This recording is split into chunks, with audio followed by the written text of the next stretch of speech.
Welcome to H के astrology. देखो ये एक कुंडली है। इनका चार्ट की डिटेल्स आप नोट डाउन कर लेना। अब ये इनकी कुंडली में क्या हो रहा है अभी प्रेजेंट लाइफ में, वो हम एनालिसिस करते हैं। ठीक है, यहाँ पर देखो इनका प्रेजेंटली दशा क्या चल रही है, महादशा, अंतरदशा, प्रत्यंतर, वो हम पहले नोट डाउन करते हैं। शुक्र में गुरु में राहु की अभी की प्रेजेंट आप देखेंगे कि ये अभी चल रहा है। शुक्र, गुरु और राहु का टाइम चल रहा है इसका। अब पहले आप नोट डाउन कर लो ये तीनों प्लेनेट। अब ये तीनों प्लेनेट जो है उसका प्लेसमेंट कहाँ पर है वो देख लो। सबसे पहले महादशा को समझ लो कि महादशा का जो स्वामी है वो शुक्र है। शुक्र जो है वो पूरा महादशा में भाग्य के स्थान में बैठा है, लेकिन केतु के साथ है। ठीक है, शुक्र यहाँ पर केतु के साथ बैठा हुआ है और यहाँ पर एक पाप प्रभाव में है।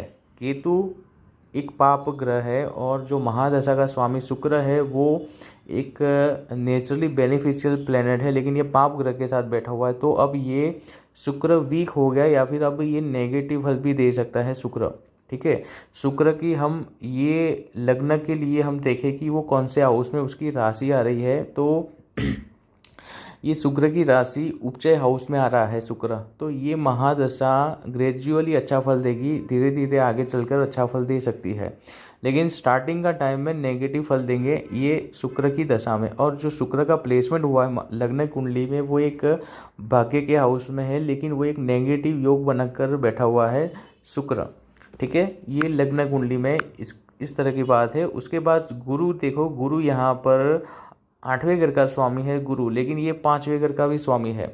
तो ये त्रिकोण का स्वामी है गुरु। तो त्रिकोण के स्वामी थोड़ा सा अच्छा फल देते हैं लाइफ के अंदर। अब 8वें घर की भी दशा उसकी चल रही है, क्योंकि उसकी राशि 8वें घर में भी है, तो 8वें घर का भी वो फल दे सकता है गुरु।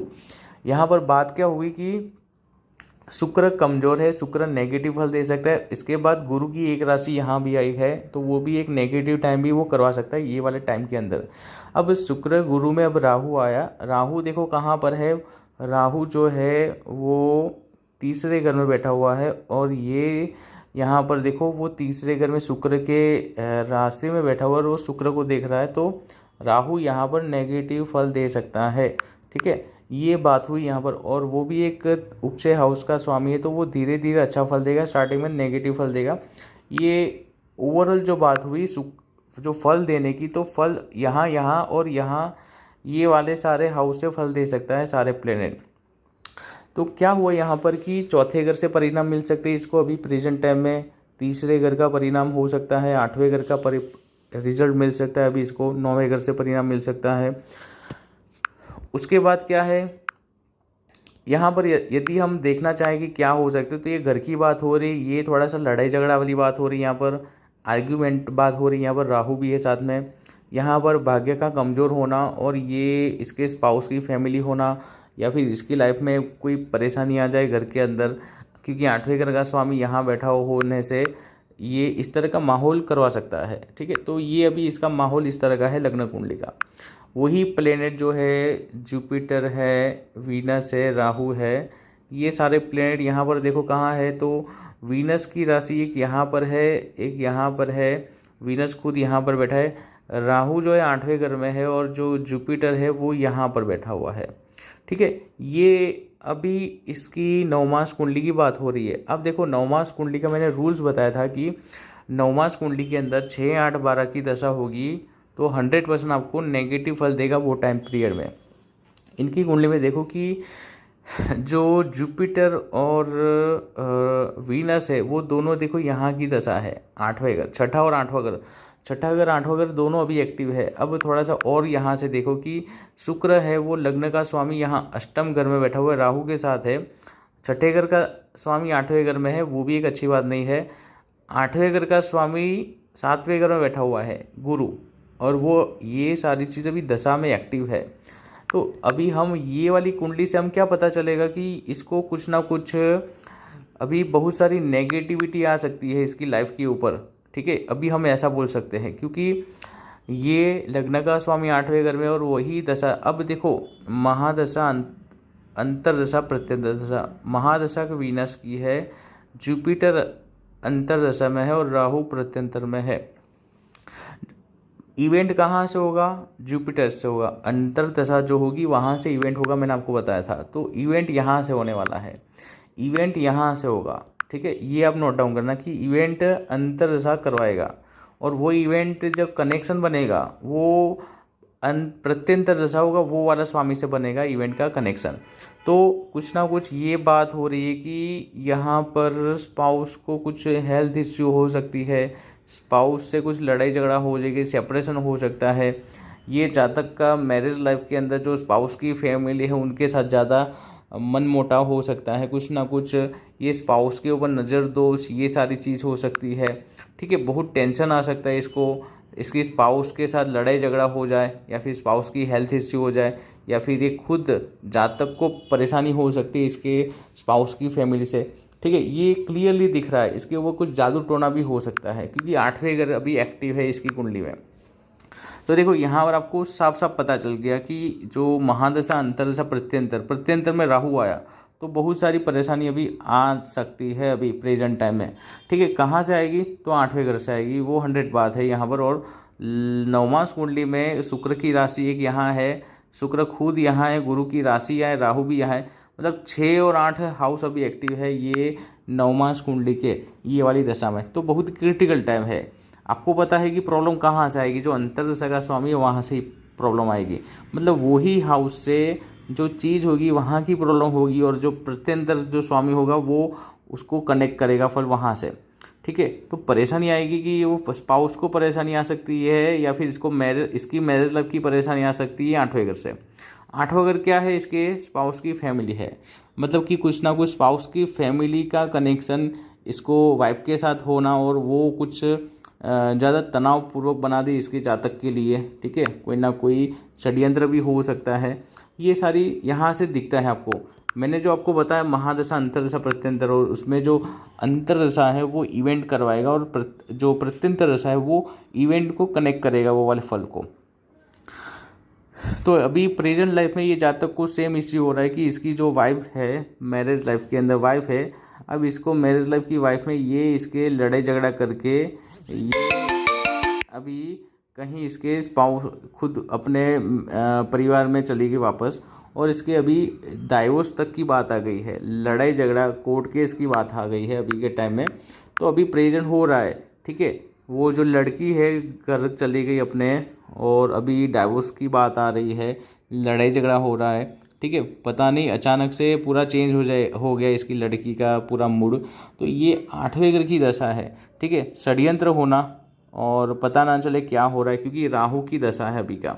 तो जैसे ही इसको बहुत लंबे समय की प्रॉब्लम है, जब से गुरु का अंतरदशा में आया, शुक्र में जब गुरु आया तब से प्रॉब्लम हो रही है, और अभी प्रेजेंट टाइम में ज़्यादा प्रॉब्लम बनी है, ठीक है। तो आप देखो कि 1 बाय 1 सारा इवेंट यहाँ से हम इसको डिकोड करते हैं कि पूरा आपको सारी चीज़ समझ में आएगी कि जो अंतरदशा होगा वो इवेंट करवाएगा, प्रत्यंतर दशा होगा वो इवेंट को कनेक्ट करेगा फल आपके, जहाँ से भी वो प्रत्यंतर दशा का स्वामी होगा वो इवेंट को कनेक्ट करने का वो ट्राई करेगा। और पहले एक बार चेक कर लो कि योग कैसे बने, आपकी कुंडली का योग कैसे है, और कौन कौन से हाउस एक्टिव है। मान लो कि यहाँ शुक्र यहाँ पर है 8वें घर में है, लेकिन शुक्र की एक राशि यहाँ है, इसलिए इसको प्रॉब्लम ज़्यादा होगी। यदि शुक्र की राशि एक यहाँ होगी तो ये लीगल वाली बात नहीं होगी, वहाँ पर इसके संतान की बात हो जाती, ठीक है। आप समझ रहे हो, क्योंकि यहाँ पर एक 6ठे घर की भी राशि आ रही है शुक्र की, इसलिए 6ठे घर की जो कोर्ट केस की बात हो रही है वो यहाँ से हो रही है, ठीक है। लड़की के ऊपर जो मैरिज लाइफ में प्रॉब्लम करवा रही है तो वो गुरु से करवा रही है, ठीक है, क्योंकि वो अष्टम घर के स्वामी है गुरु, और वहाँ यहाँ बैठा हुआ है। तो अष्टम का स्वामी का आपको पता है कि वो मृत्यु के लिए कष्ट दे सकता है, तो ये मैरिज लाइफ को तबाह कर देगा, ऐसा ये गुरु यहाँ आपको प्रदान किया है।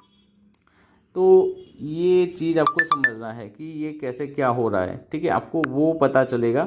प्रायोरिटी समझ लो, 9वां कुंडली की प्रायोरिटी बहुत सारी है। अभी भी आप आगे जा सकते हो इसके अंदर कि मान लीजिए आप त्रिशांश कुंडली में चले जाओ। त्रिशांश कुंडली आपकी अनिष्टकारी घटना बता रही है, अनिष्टकारी घटना। अब रुको, उसके पहले भी हमको इसके ऊपर गोचर भी अप्लाई कर लो कि ये वाली कुंडली में गोचर देखो, यहाँ पर सैटर्न जा रहा है, ठीक है, यहाँ पर शनि है, ठीक है। अभी का शनि रुको देख लेते हैं कहाँ पर है। अभी का जो गोचर देखेंगे 5 नंबर की कुंडली का गोचर देख लो कि 5 नंबर की कुंडली में गोचर, देखो शनि वक्री होकर यहाँ आया है आपको, देखो यहाँ पर प्रेजेंट का शनि ही यहाँ पर है वक्री होकर, प्रेजेंट का गुरु ही 8वें घर में वक्री होकर यहीं से जा रहा है। तो ये प्रेजेंट का सिचुएशन है, ठीक है। प्रेजेंट की सिचुएशन में इस तरह का माहौल है अभी इसकी कुंडली में। तो 7वें घर का स्वामी वक्री है, 5वें महीने के बाद से वक्री बना हुआ है और वो 6ठे घर से जा रहा है। तो प्रॉब्लम तो यहीं लग्न कुंडली की शो हो रही है कि जो 7वें घर का जो बल है वो अभी बहुत ही कमज़ोर है, ठीक है। तो अब वही कुंडली जो नवमांश कुंडली है इसकी कुंडली का जो नवमांश जो है, मैं आपको बता दूं कि जो नवमांश कुंडली है 2 वृषभ राशि की कुंडली है नवमांश कुंडली, और वही गोचर की हम वृषभ राशि के हिसाब से हम देखेंगे कि ये वाली कुंडली में देखो कि क्या है। ये वाली कुंडली आप देखेंगे कि यहाँ पर जो शुक्र था, यहाँ पर इसकी कुंडली लग्न कुंडली में वीनस यहाँ था, राहु यहाँ था आपको दिखा था, जुपिटर यहाँ था। ये सारे प्लेनेट देखो आप कहाँ पर है, यहाँ पर आप देखेंगे कि वो सारे प्लेनेट, राहु जो है जो प्रत्यंतर दशा का स्वामी, जो एंड वाला जो फल डिसाइड करता है अच्छा बुरा, वो राहु देखो 12वें घर में चला गया, ठीक है। प्रत्यंतर दशा तय करेगी अच्छा बुरा होने का, ठीक है। जो अंतर दशा जो स्वामी है गुरु, वो यहाँ पर देखो 11वें घर में है, लेकिन ये गुरु यहाँ थोड़ा सा बचाव करवा सकता है, लेकिन राहु जो है वो 12वें घर में से जा रहा है अभी। तो राहु अभी जो राहु का प्रत्यंतर का जो समय है वो 12वें घर की एनर्जी कनेक्ट कर रहा है गोचर में, और प्रेजेंट योग में इसकी जन्म कुंडली के योग में वो 8वें घर की फल कनेक्ट कर रहा है। तो एनर्जी अच्छी नहीं बनी हुई है। आप महादशा अंतरदशा प्रत्यंतर का रूल्स भी समझना कि महादशा के अंदर जो आएगा अंतरदशा वो इवेंट होगा, अंतरदशा के बाद जो प्रत्यंतर आएगा वो इवेंट अच्छा बुरा होगा, वो आपको बताएगा ज़्यादा, ठीक है। तो ये चीज़ समझना आप ज़्यादा। अब हम आगे चलते हैं कि अब त्रिशांश कुंडली में क्या है इसकी कुंडली का। त्रिशांश देख लो, त्रिशांश में आप देखेंगे कि दशा किसकी चल रही है, शुक्र की चल रही है। शुक्र के अंदर आया है गुरु आया है यहाँ पर, और उसके अंदर आया है राहु आया। राहु देखो लग्न का राहु है यहाँ पर। तो ये यहाँ पर त्रिशांश में तो इसकी प्रॉब्लम नहीं दिख रही इसको, आप देखो बहुत ही अच्छे से खुद की राशि के प्लेनेट बैठे हुए हैं। तो इसकी अनिष्टकारी घटना नहीं है ये वाली, अभी जो हो रहा है वो अच्छा हो जाएगा ये बता रहा है, मतलब कुछ अनिष्टकारी घटनाएं नहीं होगी अभी, ये अभी इंडिकेट कर रहा है इसकी कुंडली का प्लेनेट कि कुछ बुरा नहीं होगा। टाइम भले बुरा करके आया हो, लेकिन इतना बुरा नहीं हो जाएगा आपको कि आप उसको संभाल ना पाओ लाइफ को, ठीक है।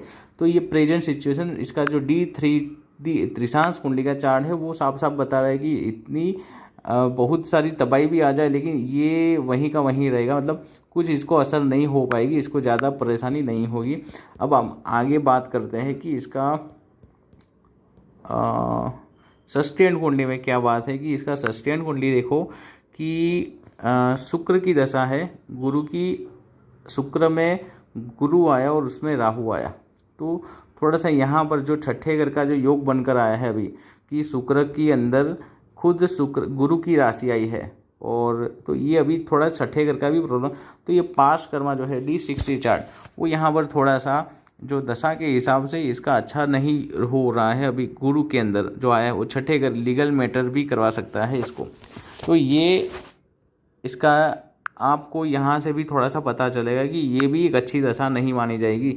अब क्या मृत्यु तुल्य कष्ट हो सकता है वो, तो वो भी देख लो कि वो देशकांड कुंडली के हिसाब से शुक्र जो है, शुक्र के लिए चंद्र आएगा, तो चंद्र देखो नहीं देख रहा है शुक्र को, ठीक है। अब उसके अंदर गुरु आया, तो देखो यहाँ पर थोड़ा सा आप देखो कि जो लग्न का स्वामी 8वें घर में, मतलब ये देशकांड कुंडली का लग्नेश की जो मारने वाला जो प्लेनेट है गुरु की, और वो गुरु खुद की राशि में वही दशा चली, और गुरु अभी खुद यहीं से वक्री होकर जा रहे हैं। तो बहुत ही क्रिटिकल टाइम है इसके लग्नेश के लिए, जो लग्न कुंडली का जो स्वामी है उसके लिए, लग्न कुंडली है उसके लिए मृत्यु तुल्य कष्ट है इसकी दशा का, ठीक है। तो अभी आपको सोचना है कि ये इसको थोड़ा सा टाइम, बहुत ही क्रिटिकल टाइम फेस दे सकता है, लेकिन इसके सस्टेन होने का चांस है, लेकिन ये दृष्टान कुंडली ऐसी है कि ये आपको हिला दे सकती है, मृत्यु भी करवा दे सकती है। तो यहाँ दृष्टान कुंडली को हम ज़्यादा प्रायोरिटी अब देंगे, क्योंकि ये जो गुरु की जो दशा इसकी चल रही है, गुरु की दशा, वो लग्नेश का अष्टम की दशा है यहाँ इसकी कुंडली के ऊपर, और ये गुरु ये खुद इसको मार सकता है, ऐसी दशा है। तो ये आप समझो कि, और उसमें गुरु खुद यहीं से जा रहा है गुरु, तो गुरु और गुरु यहाँ गोचर का भी डबल गोचर यहाँ पर ट्रांजिट अप्लाई हो रहा है। तो क्रिटिकल टाइम माना जाएगा, ये वाला जो टाइम चला हुआ है क्रिटिकल टाइम माना जाएगा, और जब से गुरु वक्री हुआ है वो और क्रिटिकल टाइम है इसका। अब इसके बाद जो राहु आया, राहु भी देख लो कि राहु यहाँ है, और वो राहु का जो मारने वाला प्लेनेट शुक्र है, तो शुक्र अभी नहीं देख रहा। अब हम और एक चीज़ समझ लें कि गोचर में क्या हो रहा है, कुछ प्रॉब्लम इसको, तो गोचर का देख लो आप कि गोचर में गुरु यहाँ है और इसका गुरु यहीं बैठा हुआ है, इसका वीनस यहाँ है और राहु यहाँ है। ठीक है, तो राहु का देखो, राहु यहीं राहु से देख रहा है इसको, खुद राहु राहु से राहु राहु का कनेक्शन हो रहा है। साथ में आप देखो कि शुक्र, चलो ये दो योग, इस तरह का योग हो रहा है इसकी कुंडली में। क्या होगा अब कि एक टाइम इसका आएगा कि जो शुक्र है वो चला गया, लेकिन शुक्र जो अब आगे जाएगा, इसके यहाँ पर टच होगा शुक्र, तो भी एक प्रॉब्लम वाला टाइम बनेगा, क्योंकि ये राहु के लिए 8वें घर का स्वामी शुक्र आएगा, और शुक्र अभी यहाँ से जा रहा है। अब जब यहाँ से जाएगा तो कुछ ना कुछ ज़्यादा परेशानी आ सकती है, क्योंकि ऑलरेडी एक जो दृष्कांड का जो एक मृत्यु देने वाला स्वामी महादशा का अंदर जो गुरु की अंतरदशा है वो एक टच हो रहा है यहाँ पर, और जो राहु है, राहु यदि ज़्यादा लंबा चलेगा और जब वो शुक्र यहाँ का शुक्र वो यहाँ से चला जाएगा, राहु के ऊपर से ही चला जाएगा, तो मतलब वो एक क्रिटिकल टाइम बना सकता है फिर से। तो ऐसे हम उसको थोड़ा सा आइडिया दे देंगे कि भैया अभी प्रेजेंट टाइम राहु का जो दशा चल रही है, इसमें गुरु शुक्र गुरु में राहु की टाइम है इसका 8वें महीने से 1 महीने तक का टाइम है, मतलब 2023 का फर्स्ट महीने का टाइम है। क्रिटिकल टाइम है इसका लग्नेश के लिए, इसका जो लग्न है, लग्न कुंडली का जो लग्न है उसके लिए, मतलब खुद की बॉडी के लिए, खुद का नेम फेम के लिए। ठीक है, लाइफ के अंदर ये टाइम बहुत ही क्रिटिकल है, और फल कहाँ से आएंगे, वो यहाँ से आएंगे। इसका जो 8वें घर में जो योग बना हुआ है नवमांश कुंडली का, वो बहुत ही वीक है। नवमांश कुंडली का जो भाग्य का जो बल है वो बहुत ही कमज़ोर है, मतलब भाग्य कुंडली का यदि कमज़ोर हो जाएगी इस तरह का, तो अब बहुत सारी नेगेटिविटी आ जाएगी लाइफ के अंदर, ऐसा बोल सकते हो। बहुत सारी कठिनाइयाँ आएगी, इसको अगेंस्ट हो जाए, सारी चीज़ इसके अगेंस्ट हो जाए, ये आगे बहुत सारी परेशानी में चला जाना। ठीक है, एंग्जाइटी इश्यू, 8वें घर की दशा है इसका नवमांश कुंडली के हिसाब से, तो बहुत सारी पॉसिबिलिटी है। आपको इसमें से अंदाजा आएगा कि ये टाइम इसके लिए क्यों ऐसा हुआ है। देखो, लग्न कुंडली में नहीं दिखेगा आपको कि ऐसा क्यों हुआ है, लग्न कुंडली में तो 4थे घर और 9वें घर का ही दशा हो रही है, लेकिन ये दशा इसकी मैरिज लाइफ से जुड़ी हुई है, इसकी मैरिज लाइफ में प्रॉब्लम हो रही है और कोर्ट केस की बात आ जाती है। तो आप देखो यहाँ पर इसकी प्रॉब्लम जो है वो नवमांश कुंडली से आइडेंटिफाई होती है, और जो त्रिशांश कुंडली है, दृष्कांड कुंडली है, वो ये बताएगी कि अब ये कितना इफेक्टिव होगा इसके लिए ये दशा, ग्रहों क्या मारने आए इसको या फिर इसको बचाव भी हो जाएगा, वो वहाँ से पता चलेगा ज़्यादा आपको। ठीक है, तो ये सारी चीज़ आप नोट डाउन करना, यहाँ पर हर कुंडली का इसी तरह से हम एनालिसिस करेंगे। आपको यही एक प्रैक्टिस करनी है कि फल कहाँ से जुड़ रहा है और कैसे क्या हो रहा है। गोचर भी अप्लाई होगा, महादशा, अंतरदशा, प्रत्यंतर दशा, ये तीनों का ही रूल्स अप्लाई होगा हर किसी के चार्ट में, और ऐसे ही देखना है आपको। ठीक है, तो चलिए नेक्स्ट टाइम हम और कुछ कुंडली देखेंगे सेम वे में। चलिए।